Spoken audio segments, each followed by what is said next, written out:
South Carolina Republican Senator Lindsey Graham urging the president today not to make his fight with Democrats personal. So what's the political fallout from all of this? Let's ask Democratic strategist Kristen Hahn, Washington Examiner Susan Ferruccio, and District Media Group President Beverly Hallberg. Susan, where are we right now with this and the president's the actions and the tweets? And, by the way, not backing down on this. No, he's not. And within the next couple hours, you're going to hear from the four women. They're going to give a press conference on Capitol Hill, where I anticipate they'll probably be swinging back at the president over his tweet over the weekend and then doubling down today at the White House. I don't see this ending anytime soon. I don't see the president backing down, and I also don't see these four women backing down either. Of course, Beverly, we came into the weekend with the stock market at record highs, wages soaring through the roof. America, you could almost argue Pax Americana if you wanted to. So some are saying the president did not necessarily have to go down this road.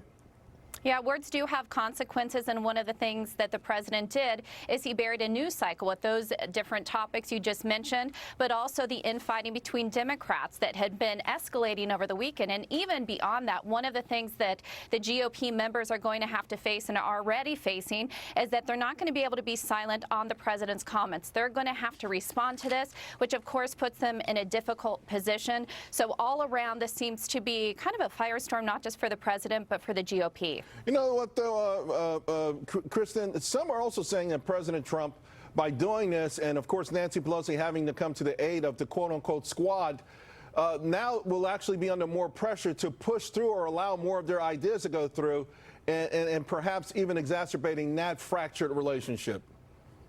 I mean, I don't think so. I think that the president, with what he did, and I think we mentioned this earlier, actually gave the Democrats something to rally around, pushing back on his racially charged remarks. But, the Democrats, you're right. I mean, there have been some infighting between some of the different factions, and this is something everybody was really able to come together and say collectively that this isn't acceptable. And I would agree with Senator Graham. He said aim higher. The president's stepping all over himself. He really should be focusing on the economy and pushing out that message.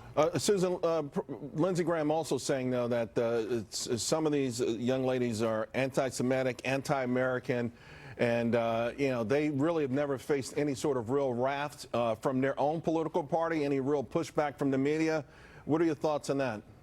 Well, I think, and there are some Republicans on Capitol Hill who are pointing that out in their tweets today, that they have made controversial statements themselves. And to your earlier point, Charles, this does not eliminate the real conflict between the progressives in the Democratic caucus and these ultra-progressives who really want to push the party to the left.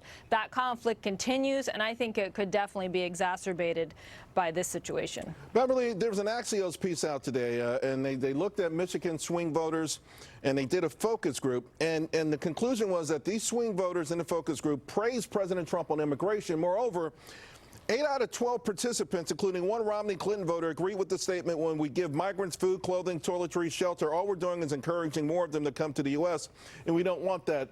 Could this be an example of President Trump saying and putting in a tweet what a lot of people would never publicly say, but maybe feel?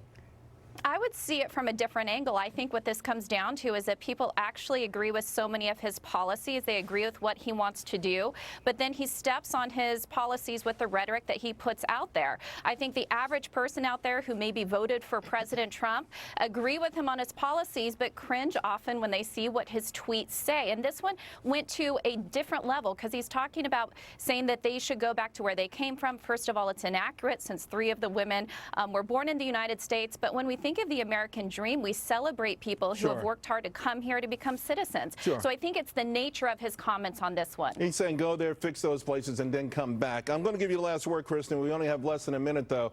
We're going to hear from the so-called squad, these young congresswomen.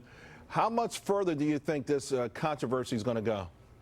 I mean, I think that we have a lot of things to resolve. I think hopefully we can all come together and agree that, making racially charged comments on either side, Republicans or Democrats, like we've seen Ocasio-Cortez's chief of staff make, when he's accusing the Blue Dogs and the New Dems of being racist themselves. So I think we all need to put it down and figure out a way to move forward. Ladies, thank you all very much. Very level-headed conversation. I really appreciate it.